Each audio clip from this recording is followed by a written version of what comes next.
Weight loss special ભાખરી એ ખાવા પીવાનું બી community post કરતા અલગ થઈ ગયું છે મારાથી. ગુજરાતી બાયું કઈ જવા ન દે. મારા ઘરની હું જ રાણી હું જ નોકરાણી. ભાઈ તું કાર ચલાવતા શીખવાડ્યું તું.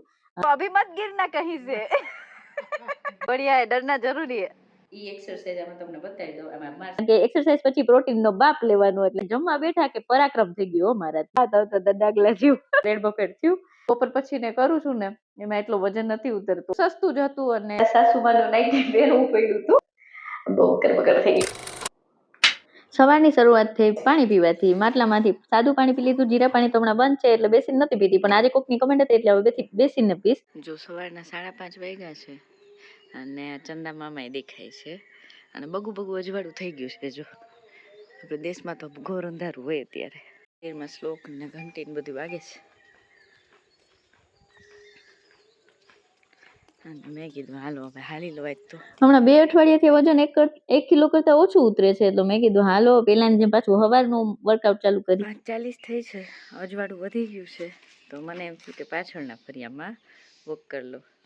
જો પાછળ પહાડ ને દેખે છે, હમણાં સૂરજ ઉગશે ત્યાંથી. આગળના ફરિયામાંથી વળી પાછળના ફરિયામાં વહી ગઈ. મેં કીધું હાલો ત્યાં જગ્યા મોટી થઈ જાય ને પાછું તો હાલવાની મજા આવે. હાલી લીધું અને 7:30 થયા પછી મેં મારા માટે ભાખરી બનાવી. આજે પાછી ઓલી જે મેં વિડીયોમાં બતાવી હતી વેઇટ લોસ સ્પેશિયલ ભાખરી ઈ જ, અને 32 બાર મૂલ્યમાં મોરી ચાય રે ખાઈ લીધી. આજે ખાવા પીવાનું બી કમ્યુનિટી પોસ્ટ કરતા અલગ થઈ ગયું છે મારાથી. જોજો તમે આગળ. જો આ ટી શર્ટ છે ને ફાટેલું હતું તો આ હું પહેરતી હતી હમણાં 2-3 દી પહેલા પહેર્યું હતું, પણ અહીંથી જરી ગયું હતું ને એટલે મેં કીધું હાલો મસોતું કરી નાખો. ગુજરાતી બાયું કઈ જવા ન દે. રજા અમારા ફરિયામાં ફૂલ ઉગે તો રૂમમાં હોલમાં રાખી દઉં. આખો દી સુગંધ આવ્યા રાખે આખા હોલમાં, મજા આવે. તો હમણાં જો હું કામ કરતી હું કામ વિડીયોમાં બતાવું છું ખબર છે. મારે ઓલ જેટ છે ને અમરકંટકમ ગયા તા જે કૂતરું લઈ આવ્યા હતા ગાડીમાં, અને તમે વિડીયો જોયો હોય તો ખ્યાલ હશે. ઈ જેટ નો ફોન આવ્યો હતો કે તાર ભાભી એમ કેતા હતા કે ત્યાંની કેવી હરખાય છે કઈ કામ ની, કે મસ્ત વિડીયો બનાવ્યા રાખે એની બહુ બધું કામ કરે. મેં કીધું મારી બહુ કચરા પોતા કરી બાકી બધું હું જ કરું છું. તો કે તું વિડીયોમાં બતાવજે ભાઈ કે અહીંયા મને ઘરમાં એમ કે છે.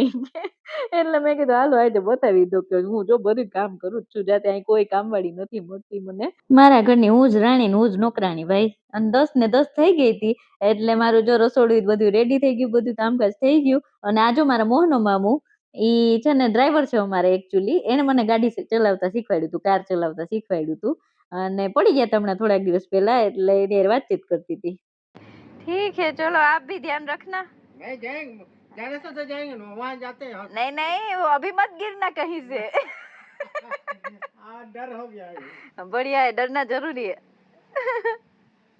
ठीक है मामू दाढ़ी बाल काले करवा लो, बूढ़े दिख रहे हो. શનિવારે અહીં અમારા ગામમાં શાક માર્કેટ ભરાય એટલે શાક મામુ લઈને આવ્યા હતા, ઈ દેવા જ આવ્યા હતા. ગુરુવારે એક્સરસાઇઝ કરું ને હું ઈ એક્સરસાઇઝ આમાં તમને બતાવી દઉં. આમાં મારા સાસુ ફોનમાં મેં ડાઉનલોડ કરીને આ વાળી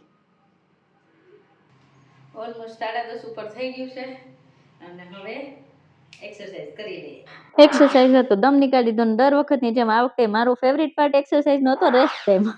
પણ એક્સરસાઇઝ કમ્પ્લીટ થયા પછી આમ અલગ પ્રકારની સંતોષ લાગે હો. બાકી હાશકારો લાગે કે આજ મારું કમ્પ્લીટ થઈ ગયું કામ. પછી ઉપરનું કામ નિપટાવી નાઈ ધોઈને નીચે આવી તો બહાર થઈ ગયા હતા. મમ્મી બેસી ગયા સોફામાં મસૂરની દાળ લઈને, હું બેસી ગઈ ઝૂલામાં મસૂરની દાળ બાફેલી લઈને, કારણ કે એક્સરસાઇઝ પછી પ્રોટીન નો બાપ લેવાનો એટલે મસૂરની દાળ હર હંમેશ હું એમ જ કહું. અને આજે જો મેં કમ્યુનિટી પોસ્ટમાં દૂધી દાળનું શાક લખ્યું હતું પણ મેં એકચ્યુઅલી આમાં ગીસોડાનું શાક કર્યું કારણ કે મામુ ગીસોડા લઈ આવ્યા હતા. પછી બપોરે 2 વાગ્યા એટલે જમવા બેસી ગયા. જમવા બેઠા કે પરાક્રમ થઈ ગયો મારાથી એક ગલતીથી. તો જો આ મારી થાળી છે વજન ઉતરણની સ્પેશિયલ ભાખરીને બદલે મેં રોટલો ખાધો હતો આજે બાજરાનો. અને આ જો રીરિયા રપેટ થઈ ગયો મારે. બપોરે તો કાંડ થઈ ગયું, મરી ગયા. મેં કીધું હવે આમાં તો હું કરું, અધું ખાધું તું ને તા તો આવું બધું થઈ ગયું. મારાથી હાથમાંથી દાળનો વાટકો છૂટી ગયો અને બધું રીરિયા રપેટ. હવે મેં કીધું આમાં બેઠું કેવી રીતે થવું. હવે મેં કીધું આ ખીચખીચ તો થઈ ગયું છે, ભારે કરી. મેં કીધું 2 વાર નવું પડશે એક તો મારે. પછી જો ઊભી થઈને મારી હાલત જો પૈસા બધું મારે આવું આડા હતું. મેં કીધું આગળ અને આખી બેઠી હતી ન્યાય બધે દાળ. આને ઉપર જવાનું પછી હું એના મમ્મીનું ગાઉન પહેરી લીધું. જો મેં કેવું લાગે નાઈટી, મને તો દાંત આવતા ડાગલા જેવું. ના તો નાઈટી જ પહેરી રાખ્યું પણ મજા આવી. કેવી લાગી આજની મારી દિનચર્યા કમેન્ટમાં જરૂરથી કહેજો. હવે નેક્સ્ટ વિડીયોમાં હું કઈ બાબતનો ટોપિક સમજાવું એ પણ સલાહ સૂચન હોય તો કહેજો. અને મારે કઈ સુધારો વધારો કરવાની જરૂર હોય તો એ પણ મને કહેજો કમેન્ટમાં, બરોબર છે? કારણ કે હું પણ શીખી રહી છું. જો વેટ લોસ જર્ની સ્ટાર્ટ કરી મેં તાતામાં, પછી યુટ્યુબ એ વેટ લોસ જર્ની ની હારે સ્ટાર્ટ કર્યું એટલે બધી રીતે એમાં નવી જ છું એકચ્યુઅલી આ યુટ્યુબમાં આવ્યા પછી તો. કે આ ટોપિક ઉપર વિડીયો બનાવો વેટ લોસ બાબતે, તો હું એ બાબતે સર્ચ કરીશ અને તમને એક વિડીયોમાં માહિતી પણ આપીશ, તો તમે જરૂરથી કમેન્ટ કરજો. બસ બાકી તો આજનો દિવસ જો આવો ગયો, થોડુંક બપોર વચ્ચે રેડ બફેટ થયું પણ થઈ ગયું. અને બપોર પછી તો મેં જે સત્તુનું મિલ્કશેક કીધું હતું ને એ જ પીધું છે. એનું વિડીયો રેકોર્ડિંગ નથી કારણ કે આજે અમારે આખો દિવસ લાઈટ નથી અહીંયા, અને મારો ફોન સ્વિચ ઓફ થઈ ગયો. એટલે બપોરે જે એક્સરસાઇઝ પછીની જેટલી બી ક્લિપ્સ છે ને મારા સાસુના વિડીયો મતલબ મોબાઈલમાં રેકોર્ડ કરી છે. હવે લાઈટ આવી ગઈ છે, હમણાં અડધી કલાક પહેલા જ આવી છે ને અત્યારે 7:30 ઉપર થઈ ગયું છે, નહીં 8 થવા આવ્યા છે. હા 8 માં 10 ઓછી છે. તો બસ આવી જ દિનચર્યા ગઈ છે મારી. હવે રસોઈ બનાવી છે, વિડીયો રેડી કરી અને પછી રસોઈ બનાવું, કારણ કે આજે વોક થઈ ગયું છે, એક્સરસાઇઝ થઈ ગઈ છે સવારે. હવે તો સવારે જ કરીશું, કારણ કે બપોર પછી ને કરું છું ને એમાં એટલો વજન નથી ઉતરતો. પણ મને એવું લાગે છે કે પહેલા સ્ટાર્ટિંગમાં હું સવારમાં કરતી હતી ને તો મારું વજન 1-1 કિલો દર અઠવાડિયે ઉતરતું હતો. એટલે આ અઠવાડિયામાં મેં સવારનું આયરું છે. હવે જોઈએ આવતા અઠવાડિયે 1 કિલો ઉતરે છે કે નહીં. બરોબર છે ને? બસ એવું છે.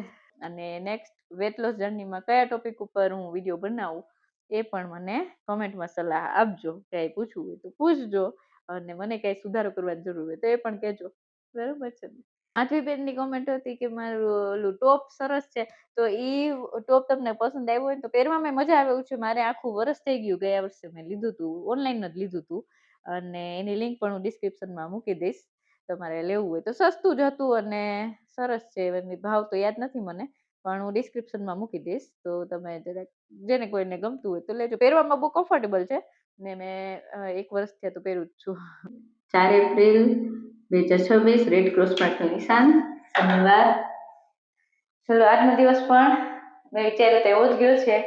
બસ એક સાસુમાનું નાઈટી પહેરવું પડ્યું હતું, એ તો મેં તમને બતાવ્યું વિડીયોમાં, બધું થયું પણ કમ્ફર્ટેબલ લાગે છે નાઈટી. મને તેમ થાય છે કે હું નાઈટ સૂટમાંથી સ્વિચ કરી લઉં નાઈટીમાં.